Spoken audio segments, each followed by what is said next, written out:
Hello, everyone. Welcome to today's webinar, Approaches to Responsible Investment. Today we've partnered up with Northern Trust and the DuPont Fund to have a really good conversation about responsible investing. So thank you for joining us. Let's start with some housekeeping and using that webinar pane. You can maximize or minimize the webinar pane during the presentation by using the red arrow buttons.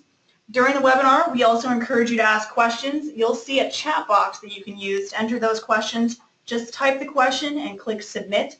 Our presenters will answer those questions as time allows during our Q&A session or, if relevant, during their presentation. Next, if you need to modify the audio settings, we want to ensure you have some good audio quality. If you're using a telephone, please click on the phone call audio option, or if you're listening through your computer, then please click on the computer audio option. Now let's go over some quick California CE and Texas CE requirements. To qualify, you must be using a personal computer, no smartphones, and log in with your own unique URL. Be logged into our online software for at least 50 consecutive minutes within the scheduled time frame of the webinar. You must actively respond to at least 75% of the polling questions. There will be 4, which means you need to answer 3, and you must complete the evaluation survey at the end of the webinar. Now a quick intro to our excellent presenters today. First up is Ken Teasdale. He's an audit partner with Armanino and has more than 20 years of experience. He's responsible for audit, review, and compilation engagements for a variety of nonprofits and large foundations across the firm. He leads the firm's private foundation practice, and he ran the audit department at his previous firm for about 15 years. He's active in the Southern California nonprofit community, as you can see there with his board memberships, and he graduated from CSU Northridge. Next up, we have Emily Lawrence. She's an experienced project manager and investment expert specializing in environmental, social, and governance, ESG investment. In her role, she provides project management and support for ESG innovation and product development across Northern Trust's array of asset class capabilities in the wealth management and institutional markets. Prior to joining Northern Trust, Emily managed certain research products for the ESG investment market for MSCI Research. She earned degrees from the London School of Economics, the University of New Hampshire, and Paris. Next up is Chris Crothers. He is the Senior Program Officer with the Jesse Ball DuPont Fund, a private foundation with $284 million in assets and a $15 million annual grants budget. In addition to his grant-making responsibilities, he oversees the fund's mission-driven investment portfolio. Previously, he served as Director of Communications at a 3-state regional foundation in Jackson, Mississippi. He's also spent more than a decade documenting race and equity issues, community development, and music and imagery in the American South, earning him 6 Wilmer Shields Rich Awards for excellence in communication by the Council on Foundations. So we've got a great group of folks with you here today. Now a quick review of our learning objectives for those here for CE. During the webinar, we will review responsible investing and what it means for nonprofits. We'll outline a roadmap for implementing responsible investing and discuss a real-world example for responsible investing with Chris. Now a quick overview, a little bit more detail. We'll intro responsible investing, look at trends and observations, look at how you might implement that strategy, and again, talk to Chris about a real-world example. And with that, I'll turn it over to Ken for a quick intro on kind of why we brought Northern Trust here today and kind of what we're seeing with our clients. Ken? Thank you, Debbie. Thank you, everyone, for joining us today. This is a topic that's gaining a lot of momentum, specifically in the nonprofit world and the private foundation world, and how it compares to a traditional market strategy. A lot of the big Los Angeles foundations specifically have been starting to implement this strategy a little bit at a time to believe they can get the same rates. We're thrilled to have experts from Northern Trust with us today to go through this strategy, and I'll hand it over to Emily to start us off.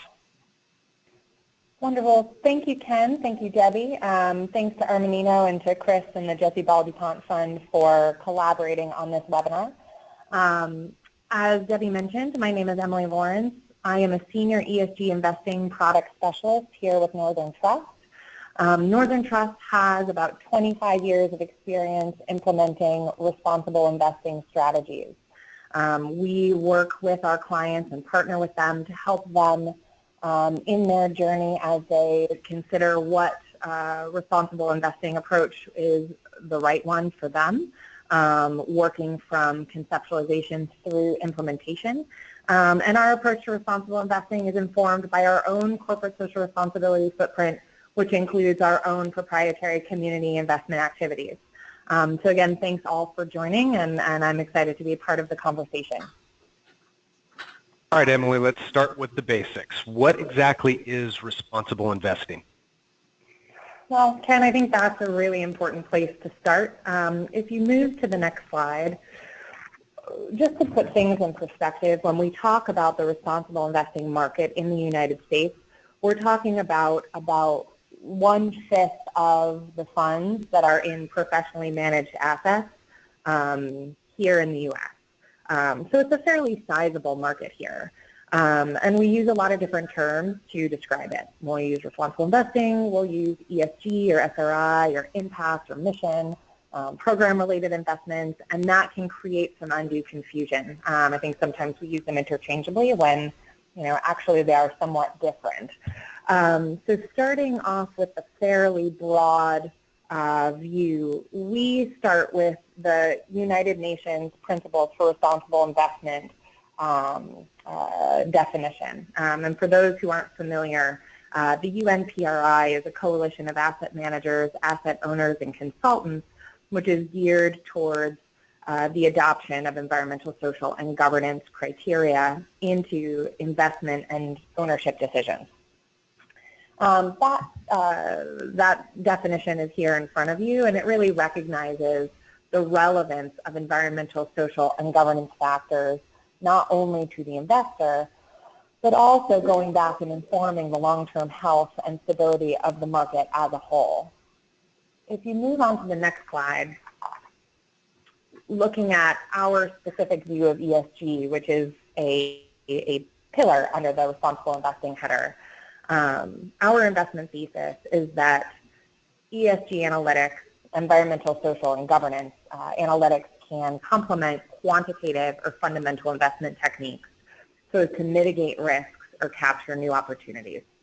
And what that effectively means is that we're looking at, from a risk perspective, long-term environmental, social, corporate governance issues such as privacy and data security, such as employee health and safety issues, such as the license to operate or ability to access oil and gas reserves or extractive reserves over the long term, and companies' abilities to operate within these risks and mitigate these risks over time. From an opportunities perspective, we're talking about, the opportunity to get out in front of certain market trends like green building or energy efficiency, companies that manufacture and market sustainable organic products and things of that nature. If we move on to the next slide, foundations and endowments might consider responsible investing from a few different ways. Coming through the philanthropy lens, some foundations may be considering responsible investing as an alternative or as a complement to traditional grant making as a part of program-related or mission-related investment activities. These sorts of activities generally fall on the right side of the spectrum. So from a thematic investing perspective, looking at a specific theme like low carbon, gender parity, climate change issues. From an impact investing perspective, the idea that your investment will have a double bottom line. You will have a social or environmental outcome as well as a financial goal for that investment. Coming at this through an investment lens, some might consider responsible investment strategies as a way to align their endowment investment policy with their mission, or you may be just looking to generally apply some goals towards creating a more sustainable footprint across all of your activities as a foundation. So for example, the healthcare foundation might have concerns that their activities in their grant making and their activities on the ground may be in conflict with the companies that they own, as they own companies with exposure to the production of tobacco, for example. Certainly looking at some traditional environmental social governance risks at a broader level, there are going to be health and safety factors that will be rolled up into that as well that are relevant. So looking at employee health and safety, looking at, impacts in, local communities, and then from an opportunities perspective, looking at access to healthcare, access to organic, healthy foods, things of that nature. Those are really going to be, within these strategies in the middle, the best in class or the ESG integration.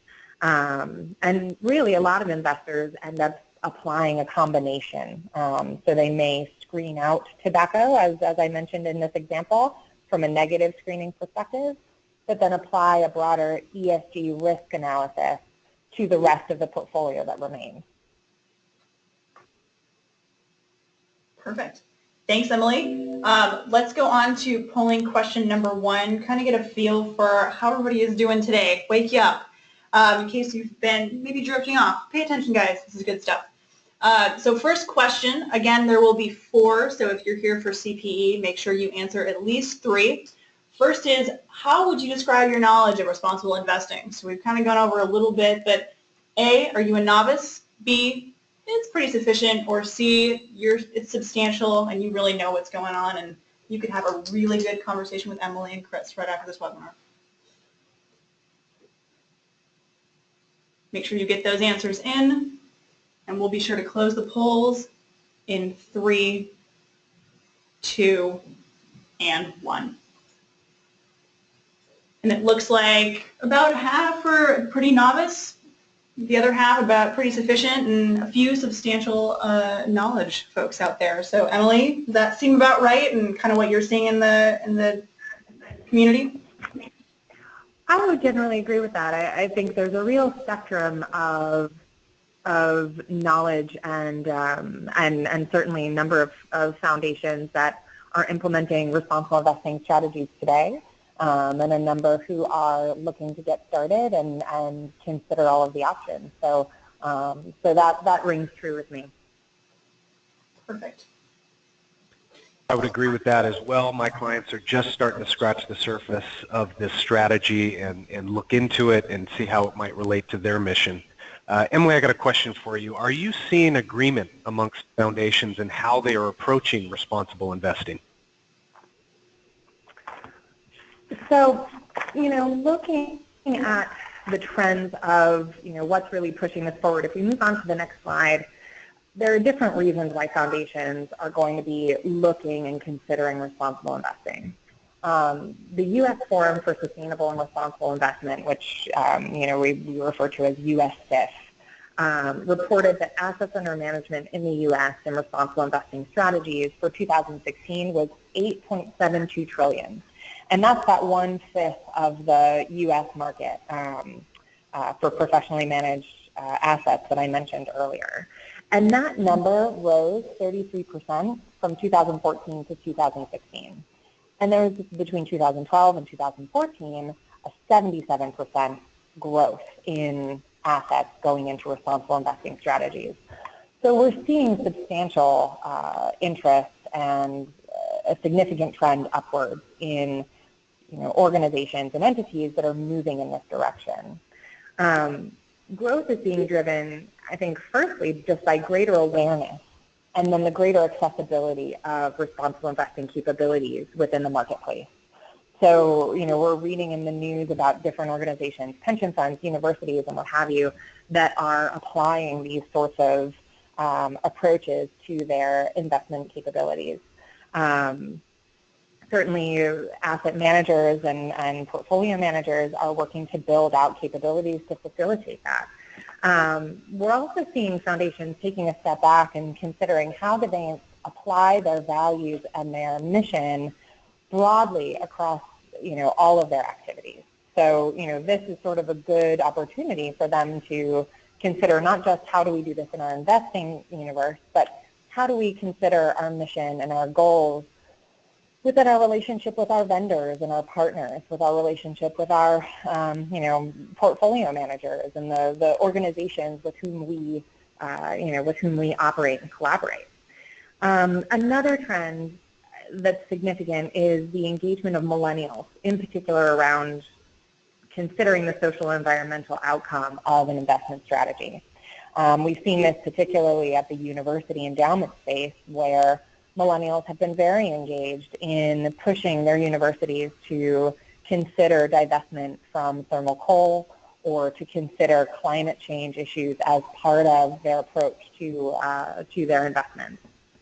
As foundations and endowments are long-term investors, again, I think considering the risk mitigation approach and considering long-term risks like privacy and data security or accessibility to fossil fuel reserves that are identified as part of an ESG risk analysis as another way for foundations or endowments to consider aligning their long-term goals.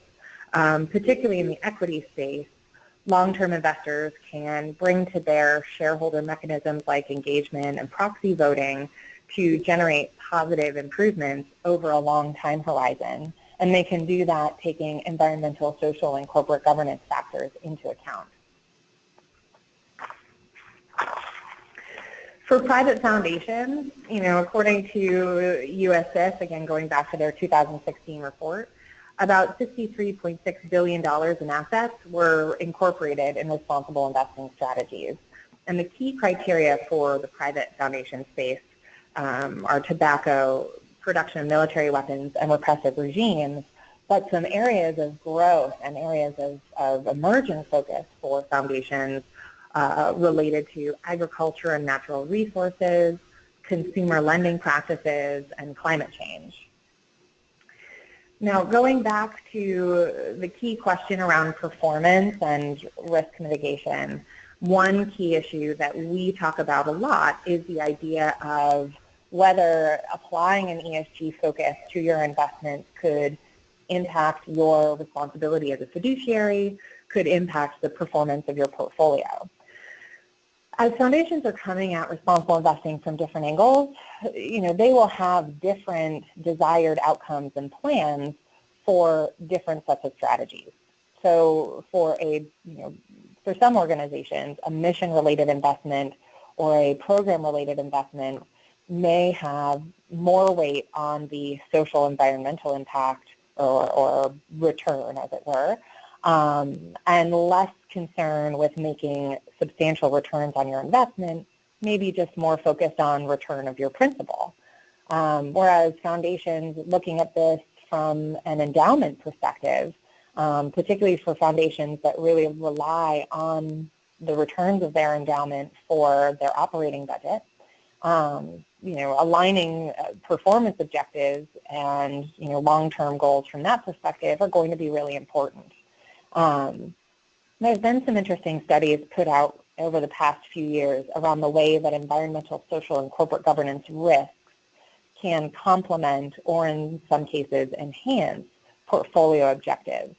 One key issue that I think is, that underscores this is the U.S. Department of Labor's interpretive bulletin for ERISA governed plans. The rhetoric around the potential to incorporate environmental, social, and corporate governance factors had a distinct shift about a year and a half ago, originally saying that these sorts of factors don't have a direct impact on the risk and return profile of an investment and so shouldn't be taken into account.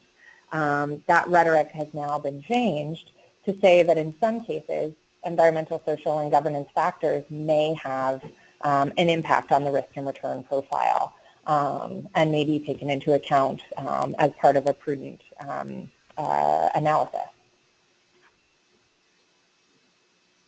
Excellent. So I think the key focus for implementation here, as foundations consider this, is really thinking about what the definition of those goals should be, how a foundation is considering, starting or considering expanding upon a responsible investing strategy, and how to clearly define those goals and objectives. Excellent. Thanks, Emily. I think we're on to polling question number 2. Again, for those of you here for CE, you need to answer 3 of the 4 questions, so make sure you submit those responses. Polling question, How would you expect a responsible well, that doesn't make any sense. How would you expect a responsible investing strategy to perform? A, not well, B, limited market return, or C, to outperform compared to other benchmarks? Again, no correct answer here, just sort of your gut reaction, and then Emily can kind of go through what she's seeing in the marketplace. For those of you asking about the slide decks, they will be sent to you within 48 hours of the webinar, along with a recording of the webinar. So anything technical or anything you'd like to revisit following the webinar, you'll have a chance to do so within a couple of days. So you'll see that email come out from us. Make sure you get those answers in. We'll close the polls in 3, 2, and 1. And it looks like some folks have some good hopes for an ESG strategy. So maybe Emily, you can respond. Sure. So again, I think it's about how you do it and how you define your goals and objectives. For performance, as I just described, I think the next generation of environmental, social, and governance strategies are really targeting performance and how to bring this data to bear in a way that is thoughtful and innovative. Certainly for a negative investing approach, as an investor might choose to avoid a significant number of business activities or a significant number of sectors. That will create some biases in your portfolio. It will hurt the diversification of your portfolio, and there may be some impact to performance as a result. And so those are the sorts of things that should be considered and should be taken into account as foundations are thinking about the extent to which they want to implement a responsible investing strategy, and certainly how that strategy should be constructed. You mentioned some goals and strategies of endowments and foundations. What exactly do these goals encompass?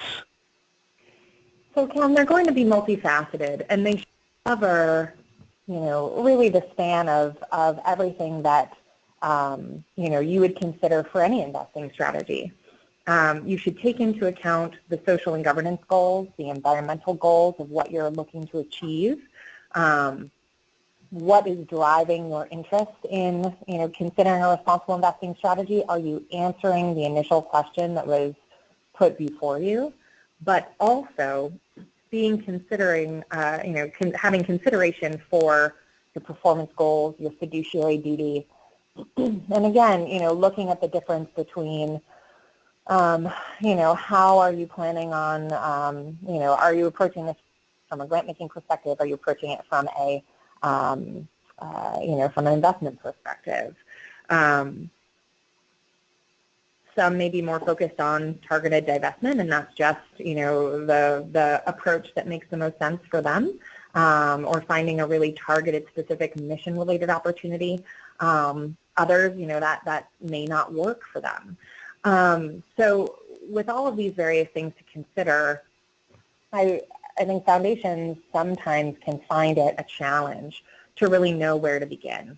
And you may be trying to reconcile a variety of push or pull in different directions. You're answerable to your constituents, to your board, in some cases to peers or collaborators or to donors. Again, I think understanding that key driver of, what is the question we're trying to answer, becomes a really important kind of guiding principle in the process.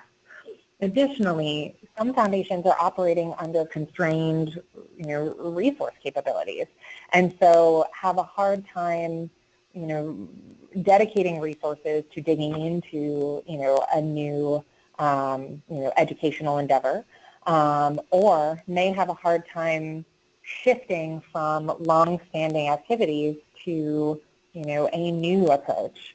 All of these can be impediments to moving forward, and so I think one key area to start is to really reconcile how the different stakeholders for your foundation are going to define success. And this is going to vary by organization. There's no one-size-fits-all approach. It is more than likely that it will vary among stakeholders in one organization. So I think having those conversations, and many foundations decide to start small, dip their toes in the water, before they decide to move forward and expand down the line. But having those conversations around the definition of success are a really important place to start.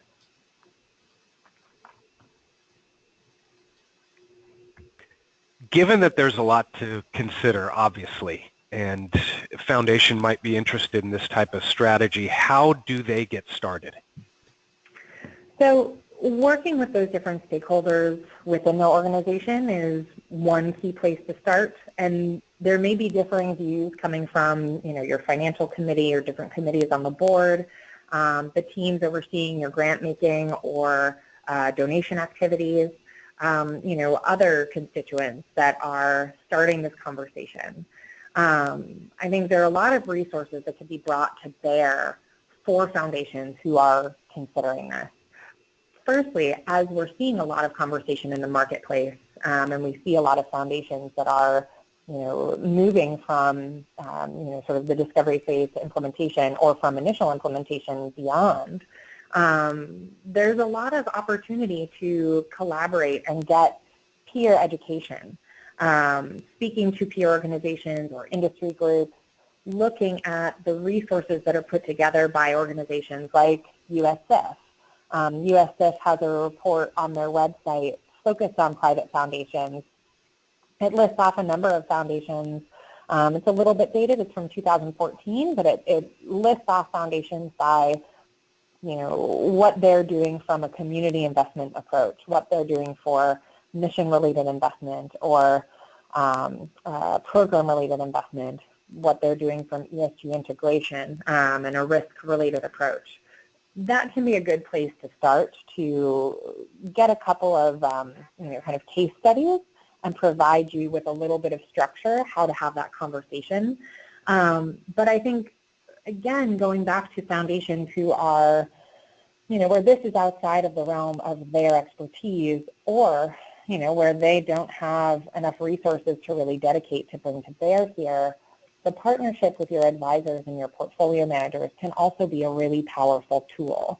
We work with a number of foundations who are looking to, outsource some of these, sort of fact-finding components or coordination of some of these conversation components because it's just not within the realm of their expertise, and quite frankly, foundations are already doing really important work that they need to be focused on.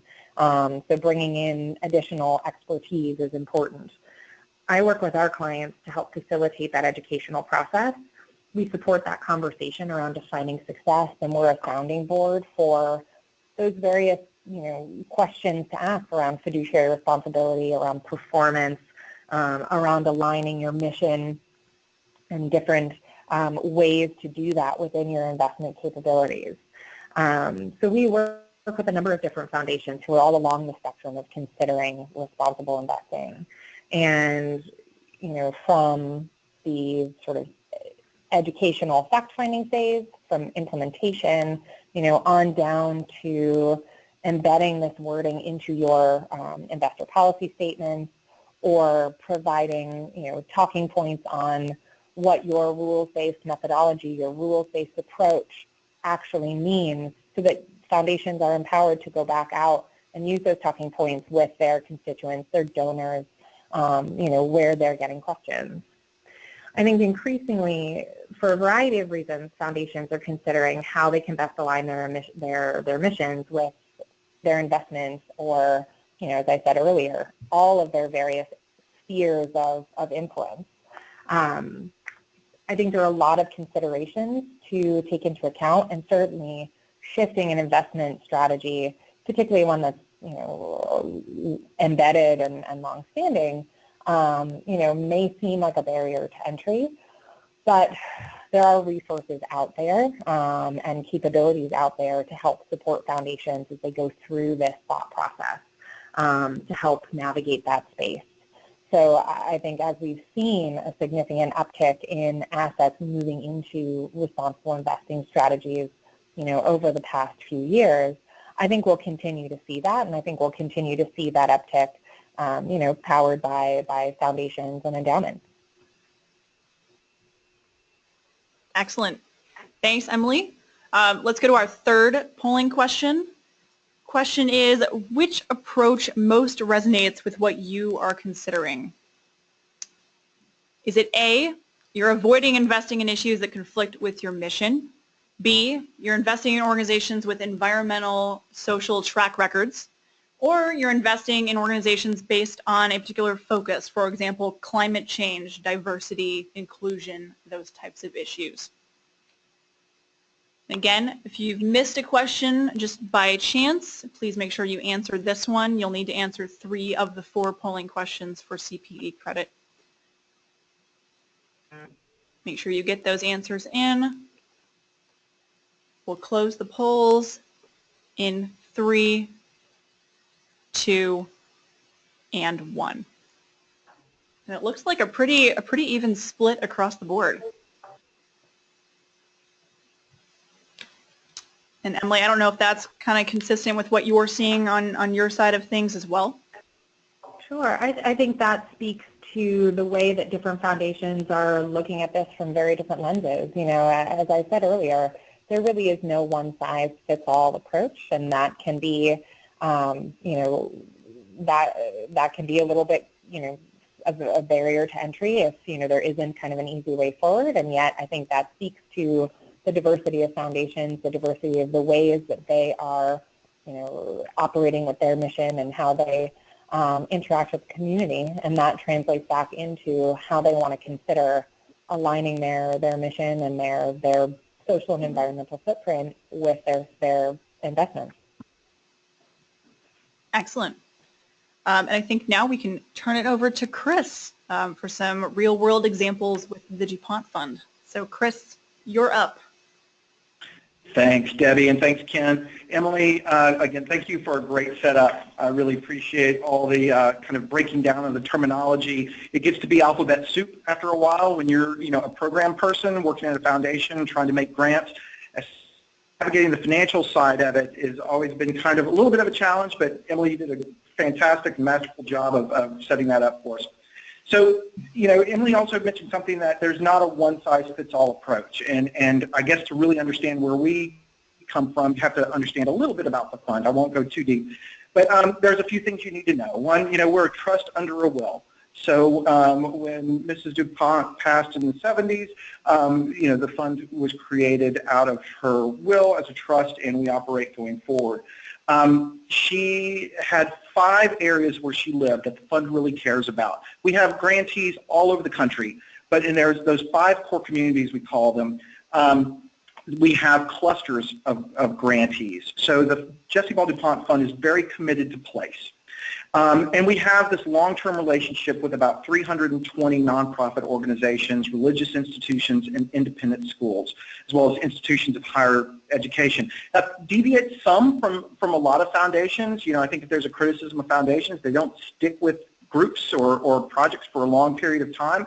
That was something that really attracted me to the Jesse Ball DuPont Fund because we have these long-term relationships going back to 1976.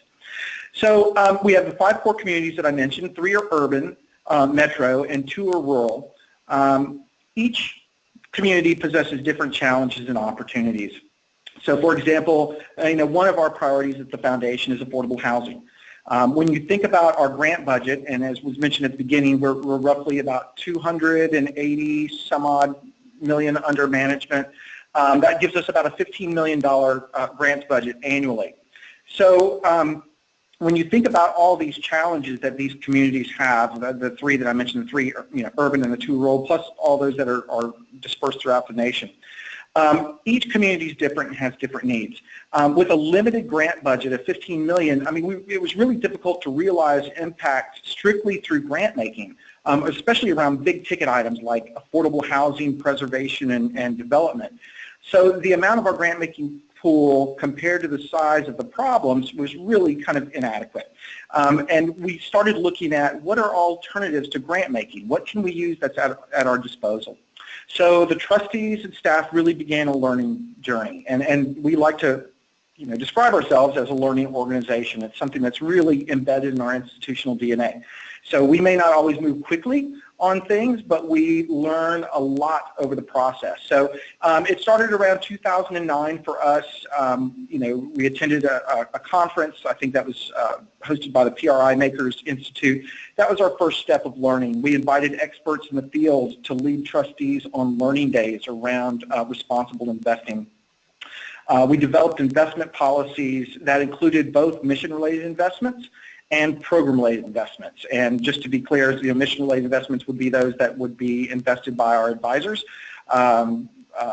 equity and fixed income indexes, or PRIs, which are below market rate loans to organizations. And then we continued just learning over the years through just countless opportunities through Council on Foundations, who I can't mention enough, was just a huge part of our growth and learning around this issue.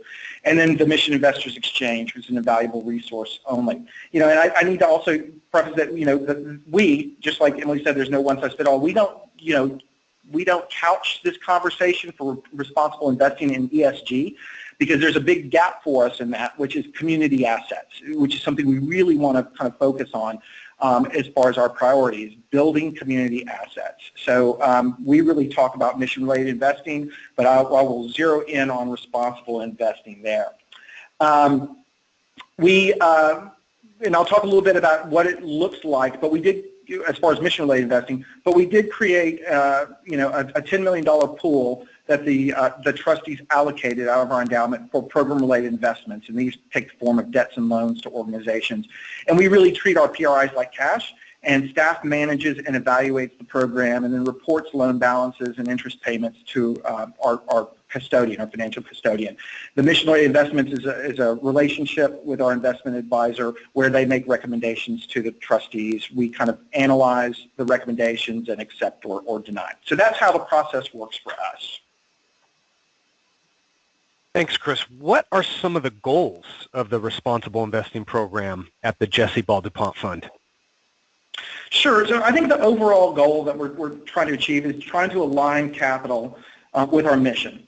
And we're doing that mostly by trying to align our staff, particularly our program staff, with our investment advisors. And if you look at my slide here, we just kind of set this up as a visual, just to kind of give you the foundation's perspective on how we use resources, right? So if you look at the rather large investment advisor to the right, they're responsible for 95% of the money that is being invested or under management. And then the small program person, that would be me and my colleagues over here, who and we're used to living, I think, over time, program staff are used to living with the 5%. We get $15 million to invest in communities to try and make things better for vulnerable populations. And then the whole responsible investing conversation is really just a shift. It's really trying to understand that we have a bulk of assets that are being invested. Staff and trustees are focused on mission. Investment advisors are focused on positive financial performance. And then we want to be able to direct, as program staff, we want to direct as much of that 95% that we really haven't been part of the conversation in prior. We really want to get as much of that and apply as much of that towards mission as possible, as long as it meets the investment's performance expectations, which has been the case so far. And I'll talk a little bit about that going forward. But if you'll advance the slide, please. So, we asked a lot of questions when we started off. And early on, there were four key questions. For us, what investments do we own, and what do staff and trustees really know about them? Are any of our investments unintentionally undermining our mission? For example, if we really care about policy affecting young girls in Jacksonville, for instance, and yet we own stock in a for-profit prison that's incarcerating young girls, that's kind of at loggerheads with mission and investment. You know, and the third one is, can we allocate more of what we have, that 95%? Can we allocate more of that towards our mission and make sure that's aligned? And the fourth one, Ken, I think y'all touched on earlier, was really around performance. You know, can we get market rate returns? Is there a trade-off between investing, you know, in socially responsible ways and performance? So the next slide, please. So ultimately what we ended up doing, which this slide tries to demonstrate, is that we're breaking down the silos. We don't have that barrier between us. We're having deeper conversations between investment team and our program team to really help them understand who we are and what we value.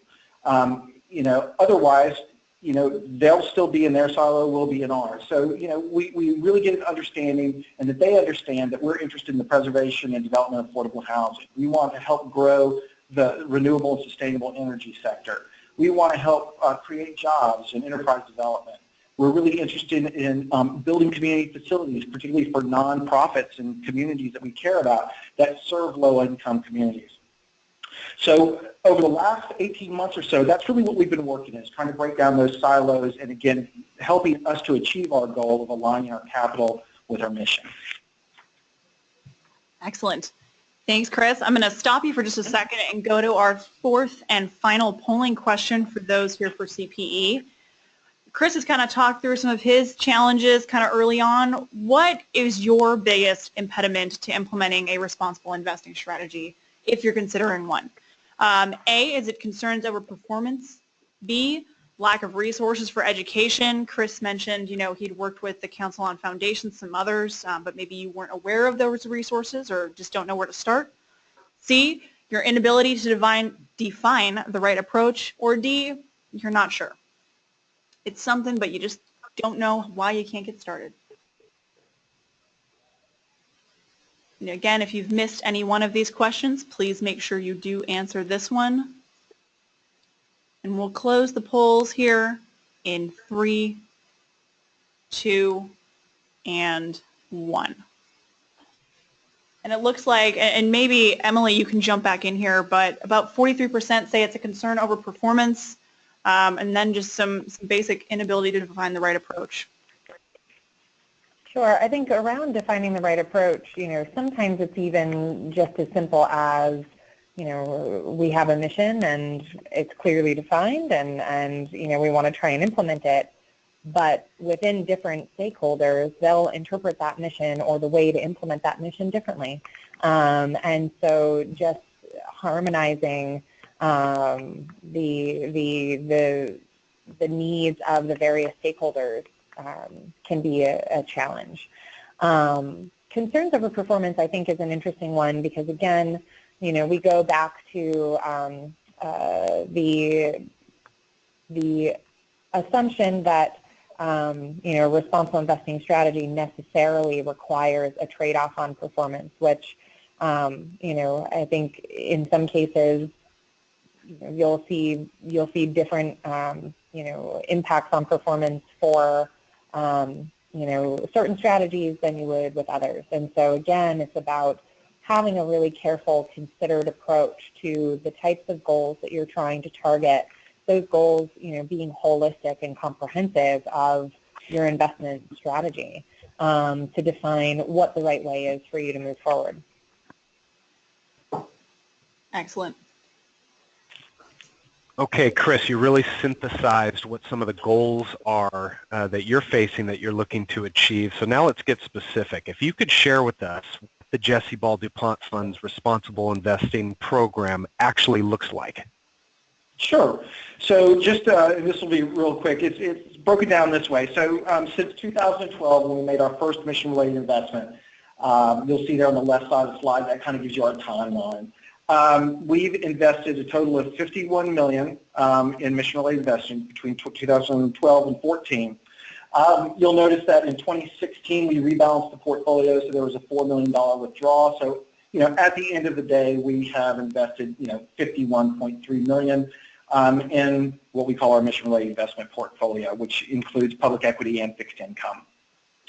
That's about 25% of our portfolio. And, you know, we don't have a target. That may be a question some folks have. Does the Jesse Bell DuPont Fund have a target where we're going to go over a year? Are you, where are you in it?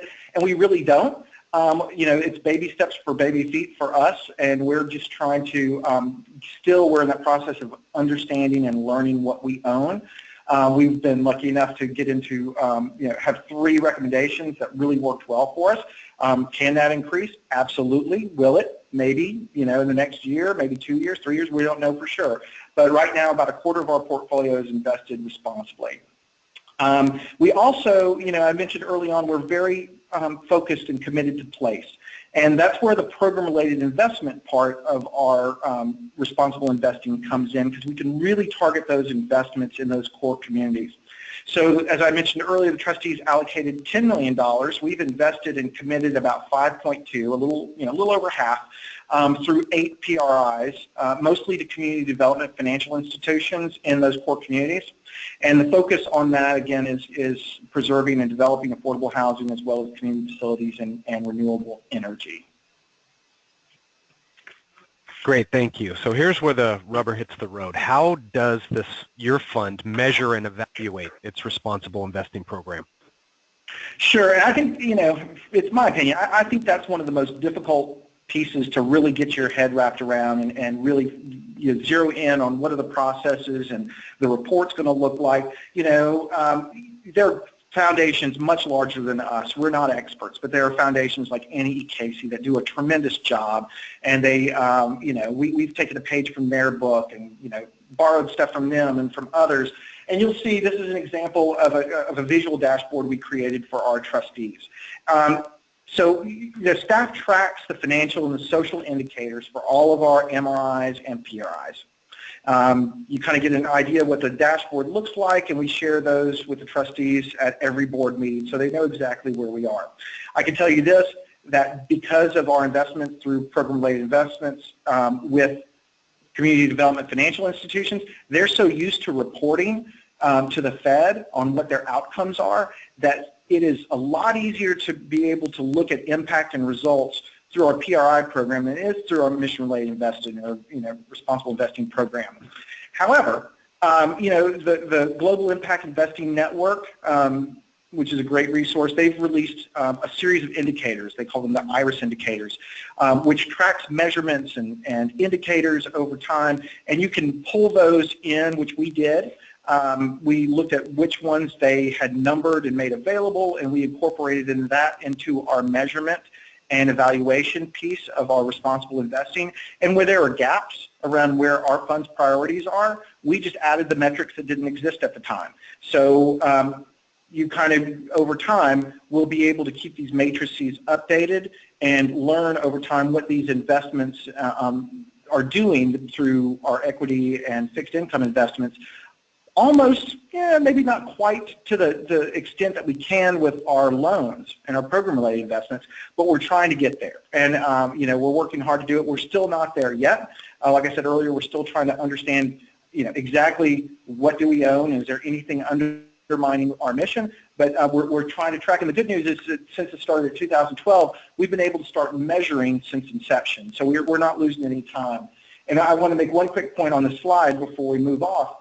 There was the discussion around trade-off that I mentioned earlier. Was there a trade-off in this, as far as financial performance? If you look on the right side of our slide, we'll go back to that where it was the 51.3, the actual 54 that we invested in the equity and fixed income indexes. That was beginning in 2012. Over that time, those investments have yielded about a 37% increase. So those are now valued as of December 31st, around $70 million. So for us, those 3 decisions we made and the recommendations that have been made for us turned out really well. So that's been our experience to date. You can move on to the next slide. This one we won't spend much time on. This is just, again, a visual representation of our loans. So the trustees really understand what are the terms, how much did we loan, is anybody starting to pay back early, or will it just be the final balloon payment? And then when do the loans start and when do they end? Because we may decide to keep that money revolving in those communities so that we could do more affordable housing projects and more community facilities projects. Because again, beyond just the housing and helping the people. One of our other main goals for these kinds of investments were to build the capacity of CDFIs as well. Next slide, please. And then quickly, this kind of gives you an idea about how we track our mission-related investing. I mentioned the GEN numbers. You'll see those listed where they're available. But those are the things that we track as an organization that we care about around housing, around community and commercial real estate, and around business financing and jobs. As this last loan we just made in Virginia, we went towards renewable energy. We're going to expand this to include energy indexes. And we're able to combine this with our program-related investment outcomes on top of our grant making and really talk about a much bigger approach with all the resources at our disposal. And next slide. And then this is another kind of a visual for the trustees. Those are snapshots of how our investments are performing compared since inception, current, and then compared to benchmarks. And you can see when I talked about rebalancing, you'll look at that chart to the right, you'll see that we had, in 2015 had really great return. So we kind of rebalanced our portfolio. But by and large, I believe, if I'm not mistaken, we are outperforming our benchmarks across the board, even if by just a little bit. So we feel good about that, especially with the good work it's doing. And next slide. Hey, Chris, can I interrupt you for just a second? When you keep referencing benchmarks, we had a question and kind of what is a benchmark and how are you kind of creating that, or is Northern working with you on that? Well, Northern actually has created the benchmarks for us. So that's the next step in our conversation over the next 12 months, and we're going to go deeper into helping staff better understand who we're being benchmarked next to and what kind of funds are being benchmarked. I don't have that clear answer for you right now, but that has been handled through our investment advisor and Northern. Yeah. Excellent. Thank you. Mm-hmm. And this slide, again, this is our attempt to kind of take those mission-related investments and our program-related investments all on one page and kind of break down what is it that we do know and how can we start allocating the different buckets around affordable housing, community and real estate, financing, community assets, as I mentioned earlier, that's affordable housing. And you'll still see that there's an unknown. We're still working towards getting 100%, all that money in those buckets. We're not there yet, but we're working toward it. And the last comment, I know we're about ready to take questions, but my last comment, for foundations that are out there, and this was true with us, if we can move to the next slide, is that relationship really matters. I don't think if Northern or, any of the investment advisors really understood us or were willing to work with us, we would not have had as good of an experience as we have, and we definitely wouldn't have seen what I would consider, a good level of success kind of getting into this body of work right now. And so there's been a lot of trust, a lot of communication, and we've just kind of gotten to a point where we really think that we share values as well. So that's been definitely helpful for us, and I just can't emphasize the importance that relationships have in this relationship between program staff and investment advisors. Excellent. Thank you, Chris. So we've come to the end of our webinar. I think it's been a great experience, and Chris, Emily, and Ken have been very helpful today in kind of going through what is responsible investing and what does it mean to our nonprofits. We've outlined a roadmap for implementing responsible investing, at least at a high level, although if you've got more questions, I'm sure Emily would be willing to kind of talk to you about your specific situation. And then we've discussed the real-world example of the DuPont Fund and how they've worked with their advisors to implement this strategy over the last few years. So from that, if you've got any questions, please do enter them now. We did have one question that came in a little bit earlier, and that was how are folks, and this was actually for Ken, is how are you seeing folks presenting mission-related and program-related investments in their financial statements? Yeah, we're just starting to see the trends of that coming through, and specific to mission-related investments, and again with the theme of it depends client by client, it's their financial statements and it's up to them to convey their message or mission.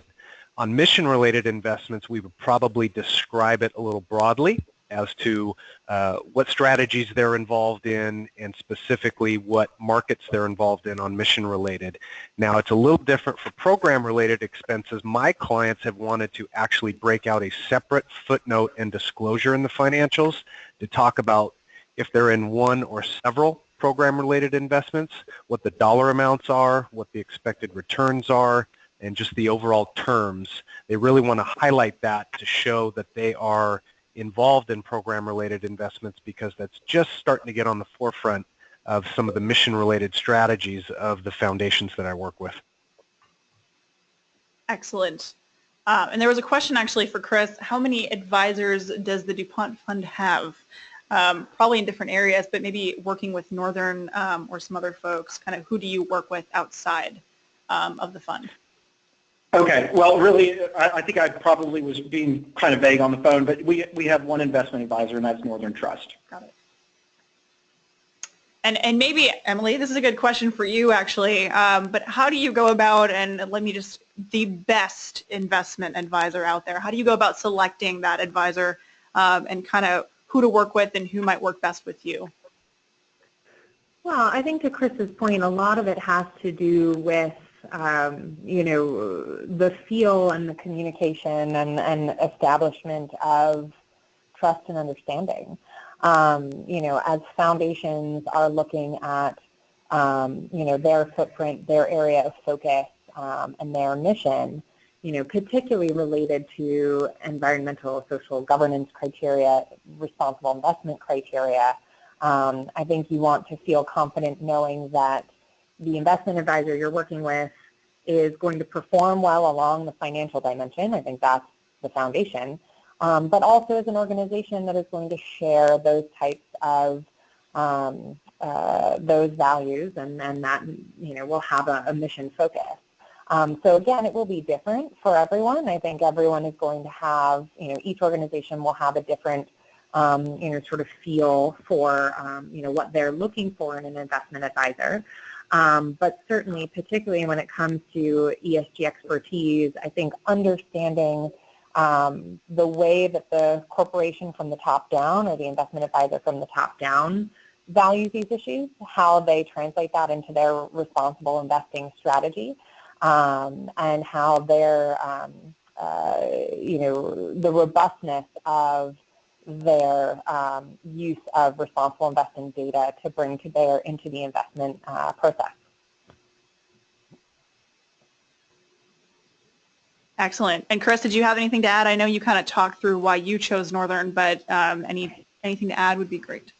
Otherwise, I think we No, I mean, I think for foundations, there's a best practice of kind of bidding out over time. So, we're in the process of actually doing this right now.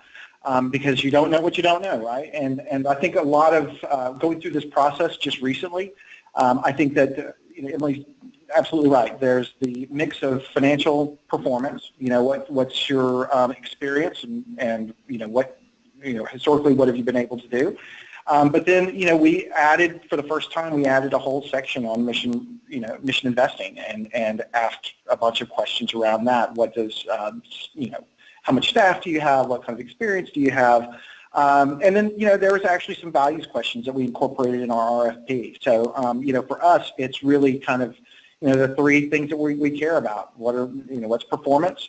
How does it align with mission? And who are we going to be working with? And what that's going to look like? And so there's no misperceptions on either side. We don't want any organization to be uncomfortable working with us because they just don't get us, and we don't want to be uncomfortable, of course, working with any other organization that might not get us. So for us, it's just been kind of a culture, values, and performance piece. Excellent. I think that's a good place to wrap up and just a nice little succinct ending to the webinar. So again, there's a couple of questions that have come in, but they're very specific, so our presenters will follow up with you following the webinar. And if you need to talk to anyone, their contact information is there. You'll receive the slides and the recording of the webinar within the next 48 hours, and we hope you'll join us for a future webinar. Have a great rest of your day, and thanks for joining us. Bye.